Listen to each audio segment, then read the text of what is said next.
안녕하세요. 인천 도심 공공주택 복합사업 A부터 Z까지 MC 강정구입니다. 자, 오늘은 그 두 번째 시간인데요. 지난 첫 번째 시간에 이 사업을 왜 해야 하는지에 대해서 알아보는 시간을 가졌다면, 자, 오늘은 실제로 이 사업의 절차가 어떻게 진행이 되고 시행 방법은 또 어떻게 되는지 알아보는 시간입니다. 자, 오늘도 전문가분과 함께 합니다. 안녕하세요. 네, 안녕하세요. 인천연구원의 이완기입니다. 지난 시간에 우리 전문가님께서 정말 알기 쉽고 쏙쏙 설명을 해주신 덕분에 이해가 아주 잘 됐습니다. 예, 이 사업을 설명하는 단어들이 사실은 좀 어렵습니다. 네네. 저도 살짝 걱정했었는데 이해가 잘 되셨다니까 다행입니다. 자, 그럼 오늘은 좀 더 딥하게 우리 주민 여러분들께서 궁금해하실 부분들을 제가 속 시원하게 긁어드릴 예정입니다. 그럼 오늘의 주제로 들어가기 전에 우리가 지난 시간에 배웠던 이 도심 공공주택 복합사업이란 무엇인가 간단하게 요약 한번 하고 시작해볼까요? 예, 좋습니다. 복습을 해보겠습니다. 네. 첫 시간에도 말씀드렸지만 이 사업은 공공이 주도하는 사업이라는 게 가장 큰 의미가 있습니다. 그냥 공공이 했다, 이게 끝이 아니라 공공이 주체가 되면서 불필요한 사업기간을 단축시키고 수익률을 투명하게 공유한다는 점이 기존 민간 사업과 가장 차별화되는 새로운 사업 방식이라는 겁니다. 와,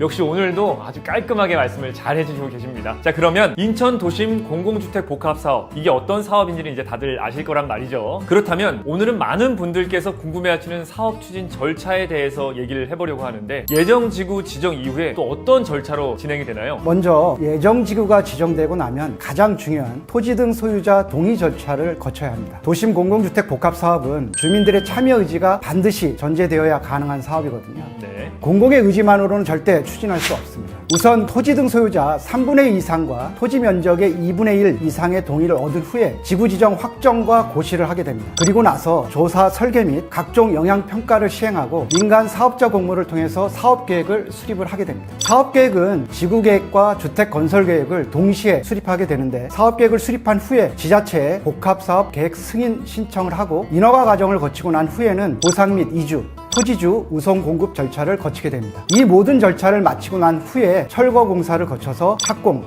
일반 분양, 준공순으로 진행하게 됩니다. 도심복합사업은 민간 재개발 사업과 달리 관리처분 계획이 생략되고 통합심의로 진행하기 때문에 절차가 간소화되어 있다는 게 큰 특징입니다. 오, 그럼 민간 재개발 사업보다 훨씬 빠르게 진행된다, 이렇게 보면 될까요? 예, 맞습니다. 원주민 우선 공급은 지구 지정 후 2년 내에 진행하게 되고, 일반 분양은 착공 후 진행하게 됩니다. 그리고 착공 후에 준공까지 약 4년 반 정도 소요가 되고요. 기존 민간 사업의 경우 정비구역 지정, 조합 설립, 인허가까지 상당 기간이 소요가 됩니다. 또한 민간 사업은 주요 결정 사항을 총회를 통해 정하게 되고, 사업이 마무리된 뒤에는 관리처분 총회까지 진행하게 되기 때문에 사업 추진 속도가 더디게 진행될 수밖에 없습니다.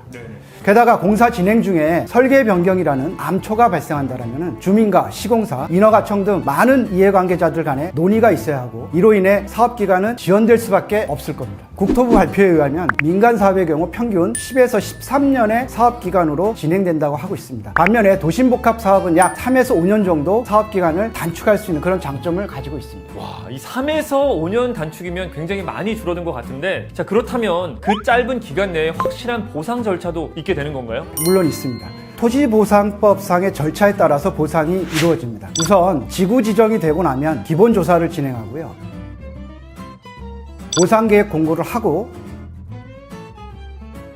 감정평가, 보상협의 순으로 진행이 됩니다. 감정평가는 3개 기관을 통해서 선정하게 되는데, 인천광역시가 1개, 토지 소유자가 1개, 그리고 사업 시행자가 1개를 해서 총 3개 기관을 선정한 다음에 3개의 감정평가 결과가 나오면 그 값을 산술 평균을 내서 감정가를 정하게 됩니다. 그 후에 보상협의를 통해서 현금 보상 또는 현물 보상을 진행하게 됩니다. 보상 일정은 복합계획 승인 일정에 따라 정해지기 때문에 사업 확정 후 구체적인 일정이 나오는 것이 일반적입니다. 그렇군요. 저는 사실 보상 부분이 제일 궁금했었거든요. 주민분들께서도 저와 같은 생각이실 것 같은데 아주 명확하게 보상 절차도 잘 이루어지고 있네요. 혹시 보상 절차 이외에 토지 등 소유자를 위한 지원 방안이 혹시 따로 있을까요? 예, 마련되어 있습니다. 토지 등 소유자 중에서 부담 능력이 없는 실거주자에게는 이익공유형 주택을 공급하게 되고요. 전세금 반환 여력이 없는 집주인에게는 전용 대출 보증 상품 마련 지원 또는 이주 시 전세 임대를 알선할 예정에 있습니다. 또한 상가 임차인에게는 휴업 기간에 대한 영업이익을 보상하게 되고요. 실경영 상가주라든지 공장주에게는 수요에 맞춰서 공급 시설을 결정하는 방안도 마련할 예정에 있습니다.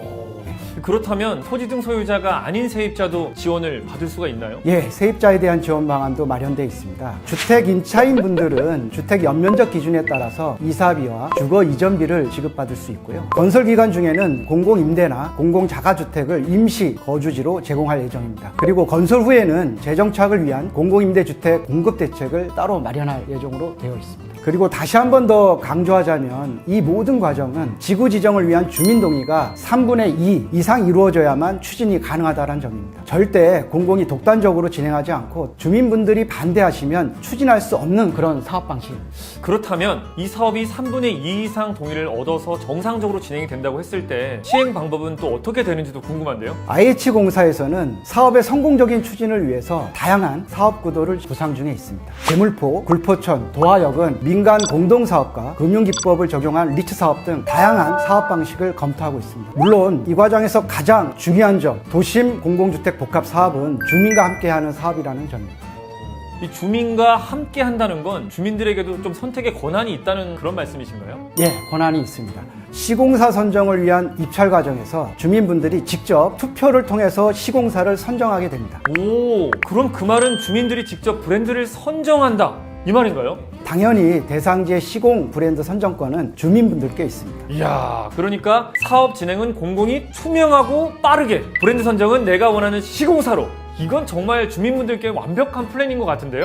자, 이렇게 도심 공공주택 복합 사업의 절차와 사업 시행 방법에 대해서 알아봤는데 오늘도 정말 귀에 쏙쏙 들어오게 설명을 너무 잘해주셨습니다. 어떠셨습니까? 사업이 좀 복잡합니다. 이번 시간 동안에 제가 가능한 한 좀 쉽게 설명을 드릴 수 있는 기회가 있어서 매우 좋았는데요. 많은 분들께 도심 공공주택 복합 사업의 특징과 이점에 대해서 알릴 수 있는 그런 시간이 된 것 같아서 저도 감사한 마음을 가지고 있습니다. 아, 감사합니다. 자, 오늘 이야기는 여기서 마무리하도록 하겠습니다. 오늘도 함께 해주셔서 감사드립니다.